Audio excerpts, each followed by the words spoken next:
Pangandaran. Mungkin yang langsung kebayang itu pantai, liburan, sama seafood, ya kan? Tapi, gimana kalau saya bilang, di balik semua itu ada cerita yang umurnya ribuan tahun. Nah, kali ini kita bakal kupas tuntas sejarah tersembunyi Pangandaran. Coba deh, kalau dengar kata Pangandaran, apa sih yang muncul di kepala? Pantai yang cantik, perahu nelayan, atau mungkin ikan bakar yang enak? Yup, itu semua benar. Tapi, itu tuh baru kulitnya doang. Pemandangan indah ini, anggap aja kayak sampul buku yang tebel banget. Cerita aslinya jauh lebih dalam. Yuk kita buka halaman pertamanya, jauh sebelum Pangandaran jadi tempat wisata favorit kayak sekarang. Oke, kita mulai perjalanan kita dari awal banget. Zaman para penghuni pertama. Jauh sebelum ada kerajaan, atau bahkan nama Pangandaran, wilayah ini tuh udah ada yang nempatin loh. Terus, buktinya apa sih? Coba deh bayangin, para arkeolog nemuin fosil gigi manusia purba di sungai. Terus ada juga alat-alat batu yang dipakai sehari-hari di gua, sampai sisa-sisa peninggalan budaya megalitikum. Ini bukan sekedar teori loh ya, ini bukti fisik yang nunjukin kalau Pangandaran itu salah satu pemukiman tertua di Jawa Barat. Jadi, siapa dong yang ngasih nama tempat ini Pangandaran? Ternyata jawabannya nggak sesimpel itu. Ada 3 cerita seru di balik satu nama ini. Gimana? Menarik kan? Satu nama, tapi punya 3 makna beda. Jadi Pangandaran tuh sumber makanan buat pendatang. Atau tempat nyari nafkah buat nelayan. Atau jangan-jangan tempat singgah buat para pelancong.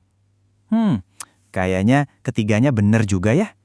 Dan setiap versi ini ikut ngebentuk siapa Pangandaran hari ini.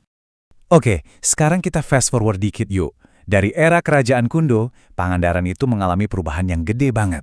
Dari yang tadinya pelabuhan penting, berubah jadi sesuatu yang sama sekali beda. Sebuah resor.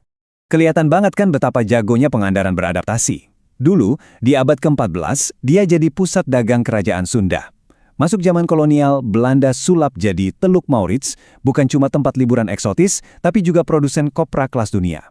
Nah, habis merdeka, ganti lagi perannya. Jadi pusat perikanan sekaligus pariwisata andalan. Evolusinya luar biasa banget.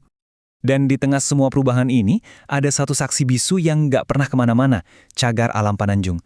Kutipan ini pas banget. Pananjung itu bukan cuma hutan, tapi kayak arsip hidup dari seluruh sejarah Pangandaran.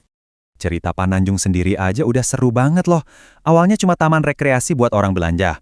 Tapi lama-kelamaan, orang sadar ini penting banget buat dilestarikan. Statusnya terus dinaikkan. Dari Suaka Marga Satwa, jadi cagar alam, sampai perairannya juga ikut dilindungi. Ini nunjukin komitmen yang makin kuat buat ngejaga warisan alam sekaligus sejarahnya. Nah sekarang, kita sampai di babak paling modern dalam sejarah Pangandaran. Ini ceritanya udah bukan soal kerajaan atau penjajahan lagi, tapi soal perjuangan rakyatnya sendiri. Cerita tentang tekad sebuah komunitas yang berjuang 20 tahun loh buat nentuin nasib mereka sendiri. Ini perjuangan 2 dekade dan prosesnya itu nggak sebentar. Mulai dari ide doang di tahun 92, butuh belasan tahun sampai ada deklarasi pertama. Puncaknya itu tahun 2007, waktu 35.000 warga turun ke jalan. Kebayangkan, satu suara, satu keinginan yang sama. Dan semua perjuangan panjang itu, semua mimpi itu, akhirnya sampai di 1 tahun yang bersejarah, 2012.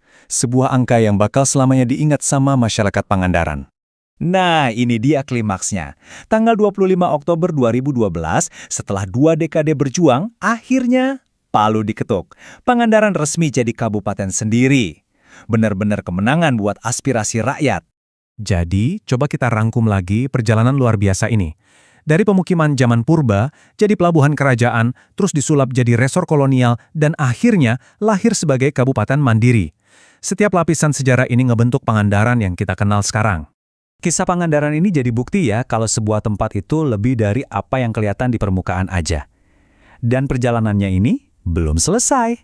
Dengan sejarah sekaya ini dan masa depan yang masih terbuka lebar, pertanyaannya sekarang, kira-kira babak baru apa lagi ya yang bakal ditulis sama Pangandaran?